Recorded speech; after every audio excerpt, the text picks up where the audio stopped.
Hey guys, this is Other Gaming. This is going to be another Infinite Magicraid video. So in today's video, we are going to talk about the top 10 best early game campaign farmers. This is a discussion that, this is most people want to know, especially when you start playing this game. One of the first things when we play these types of games are how to reroll.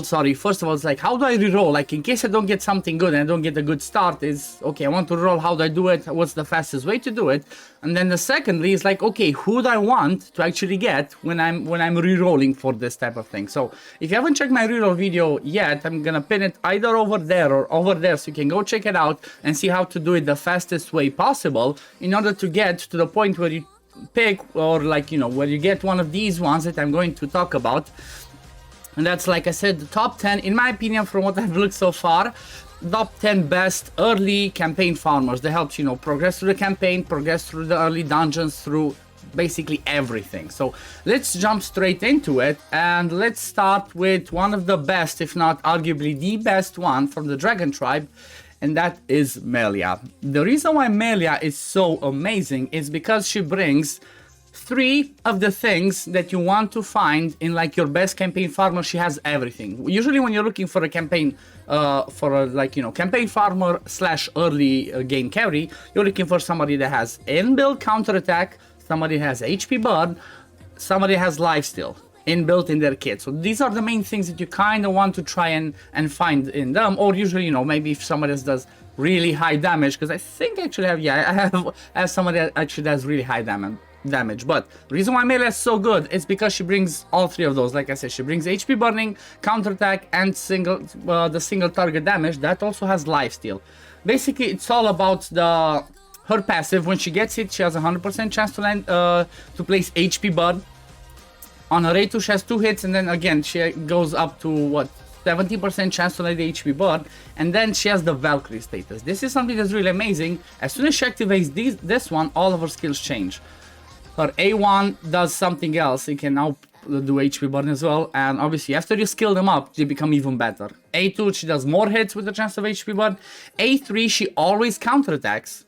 After she's fully skilled up, when she's in this stage, she always counterattacks, and then after she gets after she activates the Valkyrie, this one becomes a passive. Each stage of attack restores self HP by 5% of max HP when melee attacks targets under HP burn. Because she has so much HP burn in her kit, 99% of the time you're gonna attack someone that has HP burn. So that's why she's, in my opinion, the best, arguably the best early game starter. I got her on my own account. She's the beast. She carried me everywhere. She soloed the dungeons. She soloed the campaign. She soloed the space table. You name it. She's amazing. Now, the second one that's really good is in the same faction. That's his Zonja. The reason why his Zonja is so good is, again, has the HP burn, but has AoE damage at the same time. So the first one, the ultimate is straight up AoE HP burn with a decent attack, 200% attack damage. That's not so bad, but you mostly care about the HP burn. Like, in general, when you build champions that do dot debuffs, which are damage over time debuffs, such as the HP burn, you want them to survive and just keep landing those HP burns. So maybe you wouldn't build that much attack damage, but you'd focus mostly on the HP burn. Then on the passive, guess what? Does more HP burn damage. On this one, basically this one's a hit that does usually more damage the more HP burns are out there. Honestly, not sure I would recommend to focus too much on this. The way that I use her, and the way that I've seen, I think it was Velshad uses her, is don't care that much about the A2, just do the ultimate and the A1, because A1 is attacks 1 enemy and then 2 random ones, so basically attacks 3 enemies with a 40%. After it's booked, it goes out to 80% chance to place an HP bar. So this is almost like another AoE. So between his Zonja's AoE and the A1, that's lots of HP bar landed. So just get effect hit so you can land it, some HP, maybe get early game, maybe try and get a leech set on his Zonja or one of the other sets that you can forge, because you get some materials to forge early on. So you might want to get a Fearless set early on, or a Bloodthirst set. One of these, or maybe even 2 with effect hit, and you should be pretty sorted in order to progress. Now let's go to the other one that's kind of does roughly similar thing, but it's also free to play champion. So in my opinion, somebody that's again really good is Oakman. Again, Oakman has HP burn, Has burn as well, like the HP burn and burn are two different things. HP burn scales off of your max HP and the enemy's max HP, the enemy that you place the HP burn on, and burn usually scales off of your attack or defense. HP burn obviously is usually better. So Oakman basically brings both, brings AoE damage, but another thing that he brings is on the passive, heal. Every time an enemy takes burn HP burn damage, Oakman restores self HP by 30% of his attack. So basically every time you get a turn, you keep healing yourself. He does, you know, he has burn and HP burn coming out of his eyeballs. He has 5 hitter, and then if you exclusive 3, 8 hitter, when you can place burn or HP burn. Another AoE with burn or HP burn, and guess what? On the A1, again, 1 or 3 hits is like attacks one enemy, then another 2. That does burn and HP burn again. So like I said, he has HP burn coming out of his eyeballs. He has heal on the passive, so what more do you need? He's normally a free champion you get from arena, so you know, keep grinding your arena. If you don't have him, he's definitely gonna be able to carry you even later on if you don't pull him early. Then the next one that I'm gonna talk about, that's kind of like, you know, you might see a pattern like I said, and that's like the HP burn people. But I noticed that these are the ones that make it so much easier, because basically if there's somebody who has a kit with HP burn with some survivability or lifesteal or counterattack, they just build them tanky, and then the enemies just kill themselves by keep attacking you, or you know, just having those dots tick. So another one is here from the Sword Harbors, Sigmund. The reason why I like Sigmund is because he is defense based. So on his ultimate he has an AoE hit that after it's scaled up, it's 100% chance to land HP burn. On his passive, he has a counterattack. It's a low chance, you know, it's 20% chance to counterattack. If the enemy has HP burn, it goes up to 40%, but he also takes less direct damage. So less direct damage, he's defense based, you know, what else do you want? On the A2 again, he has a hit that does more damage depending on the layers of the HP burn, but again, you might not build him with lots of defense for sake of damage, you might just build him, again, with effect hit, HP to survive. He also puts a shield on all allies with this one, and on the A1 again has a chance of 80% to land HP burn, and this attack also has a 30% leech against targets under HP burn. So he might not be putting all the HP burns himself, but early on he's gonna be enough. At the same time, if you pair him with somebody else that does some HP burn, you're solid. So definitely keep an eye out for Sigmund. He's one that's worth mentioning. Another one that's the same principle with the HP burns is from the Nameless Brotherhood, and that is Sinton. I have Sinton as well on my account, but I kind of pulled him later after I already got Melia, after I got Sigmund, like I mentioned. So I didn't build him myself. However, he has counterattack. He's defense based, so it's kind of like you would build him as a nuker. He also does provoke, so you build him with, instead of like I said, the other ones that were having HP burn. Oh wait, why am I saying HP? My bad. I forgot. I thought that he does HP burn, but no, he doesn't. He's basically has counterattack and lots of defense and provoke in his kit. So basically, it's all about his passive over here. After it's booked, 100% chance to counterattack when taking direct damage. Cannot be stacked with a counterattack buff. You don't really care about that. You just build him a lifesteal. He does lots of provoke. You know, you might give him some effect hits so some of these provokes can land, and then just build him in lifesteal sets. You know, the leech set, the other one that said the bloodthirst, fearless, and because he keeps counterattacking and because he's defense based, he's gonna easily be doing lots and lots of damage and just killing the waves. He has an AoE here that does provoke here with defense up, and again this one is another one that can do some more provoke. So definitely somebody worth keeping an eye out for. Like I said, one thing I do want to mention halfway through, guys. If you think that I'm missing somebody, you know, that you think should be on the list, please just leave it in the comments below so other people can see, because maybe I missed them, maybe they get them and they might be like, oh yeah, so he's trash, I'm gonna feed them. I'm still learning the game myself, but I'm learning more and more, and I'm confident that the ones that I'm saying are definitely gonna be good. If I'm wrong, I apologize, and you know what, we're gonna keep learning together.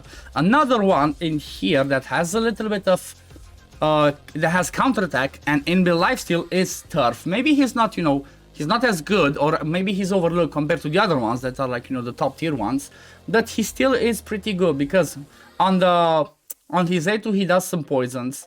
He does depoisoning, which obviously deals more damage from poisons and poisons. And then with the does 3 hits of 160, to a single target. So this one goes to like 500 something. He can almost one-shot somebody with chance to placing the poisons. On the passive, it increases direct damage he deals towards people that have poisons, and then also there's every time he gets hit, there's a chance he lands those poisons.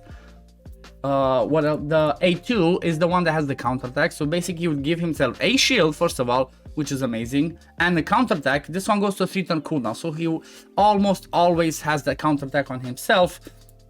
And then on the A1 he has deals 2 stages of 100% damage with again chance to land the poison. So he's the one that we could say has poisons coming out of everywhere, but he's really good. 1 second, think wasn't there a chance for him to heal? 30% chance to inflict poisons. No, okay, I thought that he oh yeah, this is it. So if he gets exclusive to, I was like, okay, what did I miss? Let me move myself out of here. Turf gains additional 30% leech when attacking targets under poison status. So meanwhile the 30% chance, yeah, so he gains leech if you give him exclusive to. That's where the leech that I thought was happening. But still, if you build him tank enough, he does lots of these poisons from his A1 and the counterattack. Early on, just give him a little bit of leech, and then when you get him exclusive 2, he's gonna be having even more leech, and then you can remove the leech hits, the leech sets from his build if you want to. Next one that I'm gonna reference is somebody that I haven't played with myself. I haven't, I cannot talk from experience. However, I've seen lots of people. I've seen people mention it again. Veilshot, and I've also seen Troll Gaming mention this one, and that's Xia. Xia does some insane amount of damage. If you look on the ultimate, this one straight up does 720% after it's scaled up damage to single target. So this one's basically gonna one-shot anyone that it hits. When it gets to exclusive 3, it becomes even better because it reduces the cooldown, increases the turn meter by 50%. So when she kills, she almost goes again. She acts 1 more turn if she's under concentration increased status at this time. So imagine you put in the concentration, you kill somebody, and then you go again and you kill somebody else. So this is just insane. If you start killing people, she's just gonna be like one-shotting everyone. On the passive, each time she takes an action, she has a 100% chance to attack the target with the lowest HP. So basically, she just straight up does a hit to somebody who has the lowest HP. On the passive, also deals 50% of damage dealt by this skill to all enemies. So if you have her exclusive 2, she becomes an AoE massive hitter. She can do some crazy damage in there. Day 2 is the one that gives you the concentration buff. Basically, why this is so good is early on it's kind of hard to get the crit rate, the crit damage, all that stuff. So she basically straight up starts with 40% increased crit rate, which is amazing. And this one cannot be removed. It's on a 3-turn cooldown, yes, but still. If she starts killing stuff up, she's gonna be, she's gonna be insane. At the exclusive 1, she also gains piercing rate, which basically ignores part of the target's defense. So that makes it even easier for her to kill the targets, and she becomes immune to control effects while she's under concentration. And on the A1 again, she does 220 after this one's book, 300% attack damage to a single target. And it reduces the cooldown of concentration and broken sword. So basically, every time she keeps doing the A1, she reduces the cooldown of this one, reduces the cooldown of this one. So she's definitely worth it. Like I said, I haven't played her with her myself, but she is an insane hitter. Now that we finished with all of the legendaries, let's drop a bit down because there are a few epics that are worth keeping in mind. And I guess with the epics in general, it's a little bit easier to build and get those exclusives as I mentioned, but these are the ones that we want to keep in mind. First off is Reeves. Reeves does bleed and counter that. So it's not HP burn, it's bleed. Still, it's damage over time skill, but that can be really insane. So for Reeves, it's all about his A2. He puts counterattack for 3 turns and then he gives himself more effect hit. Effect hit is the one that you need in order to land the bleeds. So this one is on a 3-turn, for 3 turns on a 5-turn cooldown. So he should, honestly, with those 3 turns, he should be killing almost everything. Then the ultimate does some insane amount of damage. So if you basically skill this one up, that's 500% attack damage to a single enemy. That's just, somebody's gonna be one shot. Nobody's gonna survive this. If they survive, they're gonna get there's high chances. There's a chance to land the bleeds as well. So that's something that can finish it off. At the same time, when this one gets exclusive, it increases the chance of inflicting bleed to 50%, which is amazing. Addition inflicts horrify on the target for 1 turn if they have 5 layers of bleed after dealing damage to the target. So basically, if you don't kill them, but there's lots of bleeds on them, they can get horrifying. Basically, they can skip their turn. It might be good to, like, you know, pair him maybe with another bleeder, but he has some more bleeds in his kit. Reeves also has, like, when you book this, 100% chance to reduce the cooldown of Hack and Slash by 1 turn each time he casts Rapid Slash. Yeah, so basically what this one says, every time he kills somebody with a A1 that deals, like, you know, it's double hit that does 200% damage in total to a single enemy with a 20% chance to inflict bleed, he has a chance of resetting his ultimate. So he can come back to the ultimate and again one-shot somebody. This one at exclusive 3 increases the damage by 20% and the chance of increasing bleed, of inflicting bleed to 30%. So, you know, you get higher and higher chances to do those bleeds. You want a little bit of effect hit, not too crazy on him because he has this one inbuilt here, but you want a bit of effect hit so he can land those bleeds, and most you would focus on damage for him because he can do some crazy amounts of damage, and, you know, just build him in the leech sets like I said, and that's gonna do his job pretty well. One thing I forgot to mention, the passive. Reeves pursues and attacks a random enemy 1 time after the hero who is acting finishes their action for every 5 layers of bleed. So basically, somebody has 5 layers of bleeds, then they finish the action. What pursue means he goes and he A1s them. So basically, if he A1s them, again, if he kills someone, he lowers the ultimate even more. So that's why Reeves is one of the ones that's worth mentioning. That's pretty amazing. Another one of the epics from the Eternal Sect, we have in here Holder. So Holder, again, kind of like Reeves, he has bleed, counterattack, and AoE damage. So Holder is all about, again, his ultimate increases attack by 20%, which obviously having more attack is better because bleeds scale off of your attack. So putting increased attack on himself and counterattack makes him insane. So basically this one's on a 4 turn after you book it for 3 turns after he gains 1 more turn. So basically he's gonna always have this counterattack on. The duration of counterattack inflicted by Arrogant is extended by 1 turn when he's exclusive 3. If self is an attack up status, increases self attack by 40% for 2 turns. So he boosts a crazy amount of attack to himself, because, like, you know, 40% attack is the biggest that you can have in this game, and there's not many people that do it. There's not many people that do this increased attack. So having him do it on himself plus having counterattack basically all the time makes him amazing. On the passive, he deals 24 when you skill this up. He deals 44 more direct damage to any target under bleed. So again, an absurd crazy amount of damage. But this one gets even better once you exclusive. It increases the leech rate by 30% when holders attacks enemies under bleed. So basically, if you have this one, you kind of wouldn't even need a leech set. But the exclusive one is not too hard to do, especially because it's epic. Or you get one of those, the epic dragon eyes early on. You can straight up exclusive him and boom, you have your inbuilt leech. On the exclusive 2, again on the same skill, is holder attacks targets under bleed. The direct damage dealt by Hidden Shadow, which is the... Where Hidden Shadow, why? Right, it's the passive. The direct damage dealt by Hidden Shadow's addition increased by 5% up to 25% for every layer of bleed that the target has. So basically this one just goes up even more. Almost what? Another 50% damage. That's insane. Wait, 24, 44 with 25, that's... Oh my god, I cannot even math at this time, guys. I cannot even math, but at the end of the day, like I said, it's some crazy amounts of damage. On his A2... Wait, because there's more. On his A2... he does an AoE with a chance to inflict bleed again. So he has 2 hits of 80% damage to everyone with chance to inflict bleed. So after he counterattacks, he goes in with the AoE. Then every time somebody starts attacking him, guess what? He's gonna go and attack them with 2 times with 100% damage to the enemy. And again with another 20% chance to land bleed. So he has lots of bleeds, he has lots of damage, and he's definitely worth keeping an eye out for because it's an insane early carry. Another one that I have seen a little bit myself, again, haven't tested them, but it's like, you know, his kit is pretty interesting. Maybe, definitely, he's one of the worst, let's call it that, but he's still good. He's still good, you can still use him for this, and that is Hardt. The reason why Hardt is interesting is he has some counterattack, he has AoE damage, and he's defense based. The thing is, though, the counterattack that he brings is from the exclusive one, and it's a 30% chance.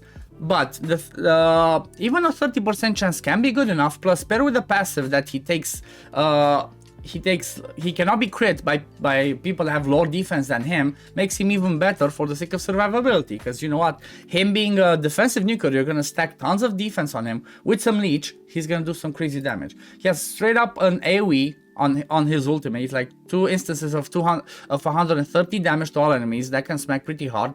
When it's exclusive too, he buffs his defense kind of like Sinton, and then he casts this one, so that one's gonna do some crazy damage. If this one's not gonna kill too many people, guess what? Let's go to his A2. He gains consolidation 1, which is straight up damage mitigation. Like, you know, if he didn't have enough damage mitigation, now he's gonna have more. Then he deals 200% with another 90%, that's 370% damage to a single enemy. That's a single target nuke. But when it's exclusive 3, if this one kills the target successfully, it triggers again on a random enemy. So basically you could kill one, jump, he goes and jumps straight up, kills another one, and then on the A1 he can stack shields. So on the A1 he does, was that 190% single target damage and gain shield by 5% of max HP for 2 turns. The shield gained by this attack can be stacked up to 5 times. You can have 5 layers of this shield every time he does the A1, and guess what? He does the A1 when he counterattacks. He's not as, like I said, he's maybe not as good as the other ones that I mentioned, but he's still worth keeping an eye out for, because early game, somebody that brings a kit like this with some AoEs, with some damage mitigation, survivability, can be a really good carry. But yeah, this is gonna be for the video. I'm sorry if, like, you know, if I just got stuck in like rumbling, or I was thinking while I was recording this, but like I said, I'm still learning. Oh my god, look at this, I'm failing. I'm still learning this myself, but I still wanted to put this information out there so I could help out as many of you that start maybe playing this game and, you know, you're quite stuck and thinking, okay, who do I work on?